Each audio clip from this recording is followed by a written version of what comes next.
नमस्कार, मेरा नाम है शिखा और आज हम अकबर और बीरबल की एक बहुत ही मनोरंजक कहानी सुनेंगे।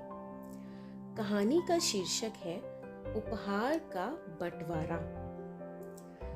बादशाह अकबर एक बहुत ही बुद्धिमान बादशाह थे, जिनको अपने दरबार में विद्वान और प्रतिभाशाली पुरुषों को नियुक्त करने का बहुत शौक था। जब भी कोई प्रतिभावान व्यक्ति उनके राज्य में आता, तो वह उसे अपने मंत्रियों में शामिल कर लेते।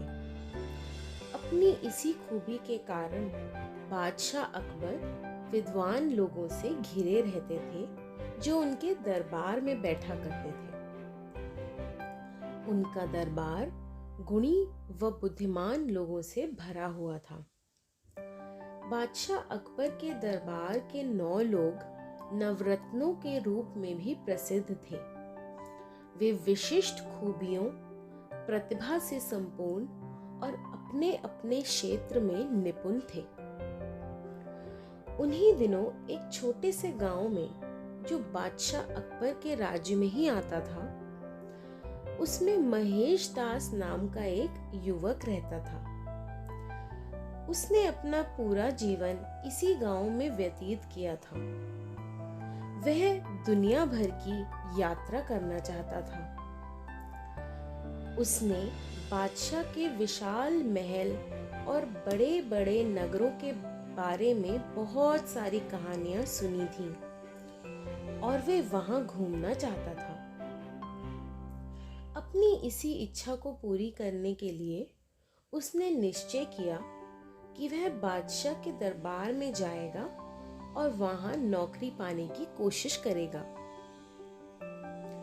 महेश दास खूब भीड़ वाले बाजारों व नगरों से गुजरता हुआ उसी शहर में जा पहुंचा जहां बादशाह अकबर का महल था।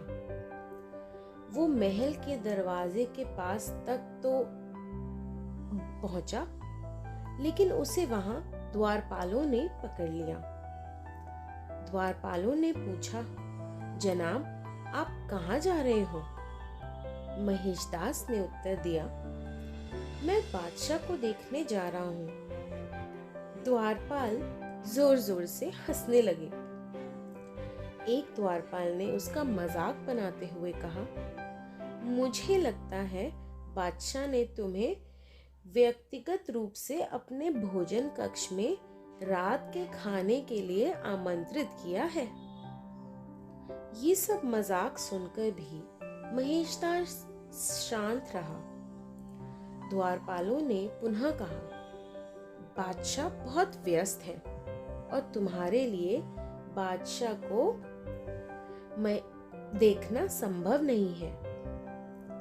हमें आदेश है कि किसी को भी अंदर नहीं आने दिया जाए। महेश दास ने द्वारपालों से अंदर जाने के लिए खूब आग्रह किया, लेकिन द्वारपालों ने उसे फिर भी मना कर दिया।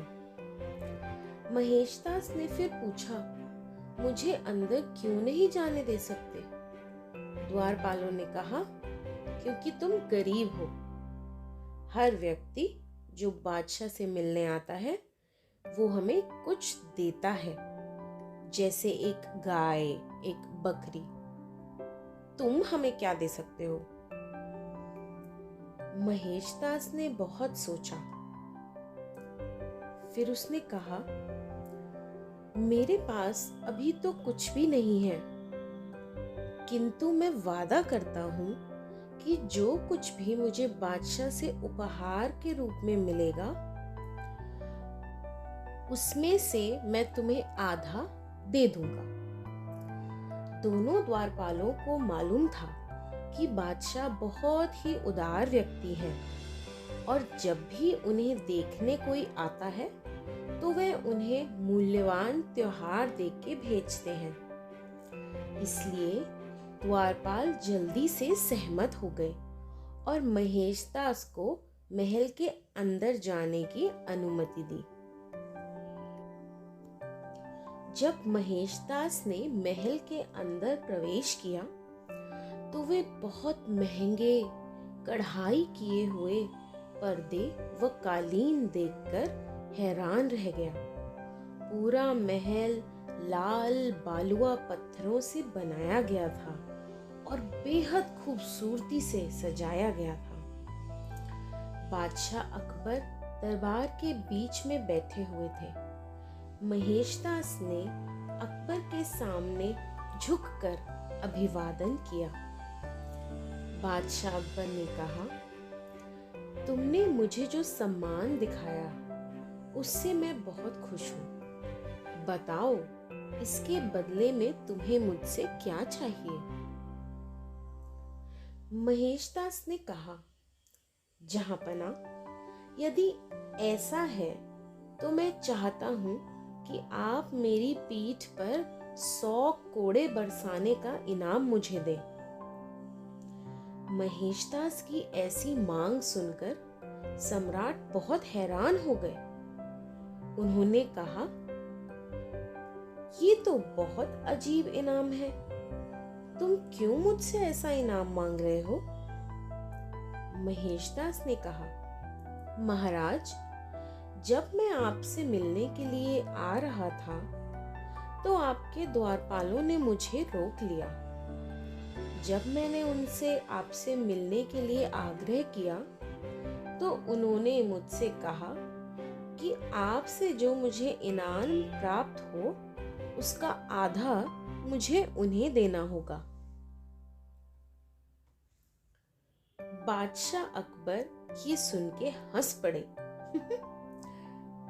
ये तो बहुत ही गंभीर विषय है।